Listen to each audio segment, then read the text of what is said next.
राधे राधे। आप सभी का मेरे चैनल पर स्वागत है। आज की कहानी है, क्या युधिष्ठिर को कलयुग के प्रभाव का अनुमान था? आइए जानते हैं। पांडवों का अज्ञातवास समाप्त होने में कुछ समय शेष रह गया था। पांचों पांडव एवं द्रौपदी जंगल में छुपने का स्थान ढूंढ रहे थे। उधर शनिदेव की आकाश मंडल से पांडवों पर नजर पड़ी। शनिदेव के मन में विचार आया कि इन सब में बुद्धिमान कौन है, परीक्षा ली जाए। देव ने एक माया का महल बनाया। कई योजन दूरी में उस महल के 4 कोने थे, पूरब, पश्चिम, उत्तर, दक्षिण। अचानक भीम की नज़र महल पर पड़ी और वो आकर्षित हो गया। भीम युधिष्ठिर से बोला, भैया मुझे महल देखना है। भाई ने कहा, जाओ। भीम महल के द्वार पर पहुंचा। वहां शनिदेव दरबान के रूप में खड़े थे।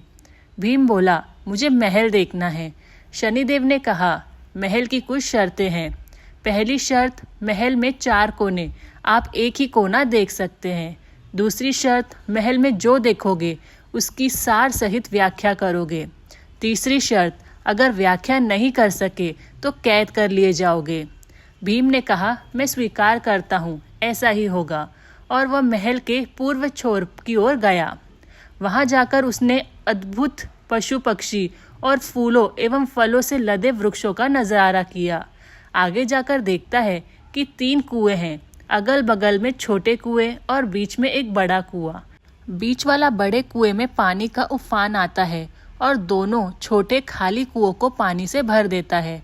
फिर कुछ देर बाद दोनों छोटे कुओं में उफान आता है तो खाली पड़े बड़े कुएं का पानी आधा रह जाता है। इस क्रिया को भीम कई बार देखता है पर समझ नहीं पाता और लौटकर दरबान के पास आता है। दरबान पूछते हैं, क्या देखा आपने? भीम कहते हैं, महाशय मैंने पेड़ पौधे पशु पक्षी देखा, वो मैंने पहले कभी नहीं देखा था, जो अजीब था।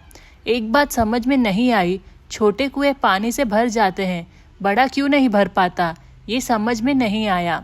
दरबान बोला, आप शर्त के अनुसार बंदी हो गए हैं और बंदी घर में बैठा दिया। फिर अर्जुन आया, बोला, मुझे महल देखना है।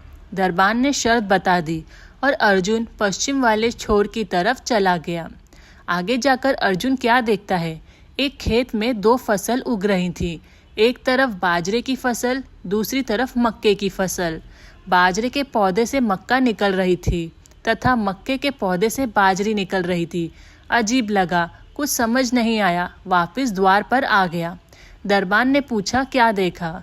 अर्जुन बोला, महाशय सब कुछ देखा पर बाजरा और मक्के की बात समझ में नहीं आई। देव ने कहा, शर्त के अनुसार आप बंदी हैं। नकुल आया, बोला, मुझे महल देखना है। फिर वह उत्तर दिशा की ओर गया। वहां उसने देखा कि बहुत सारी सफ़ेद गायें जब उनको भूख लगती है तो अपनी छोटी बच्चियों का दूध पीती हैं। उसके कुछ समझ नहीं आया। द्वार पर आया। देव ने पूछा, क्या देखा? नकुल बोला, महाशय गाय बछड़ियों का दूध पीती हैं, ये समझ नहीं आया।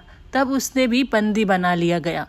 सहदेव आया, बोला, मुझे महल देखना है, और वह दक्षिण दिशा की ओर गया।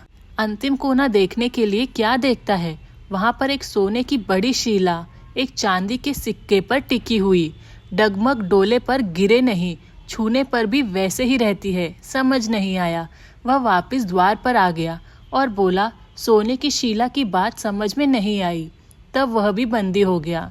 चारों भाई बहुत देर से नहीं आए। तब युधिष्ठिर को चिंता हुई। वह भी द्रौपदी सहित महल में गए। भाइयों के लिए पूछा, तब दरबान ने बताया, वह शर्त अनुसार बंदी है।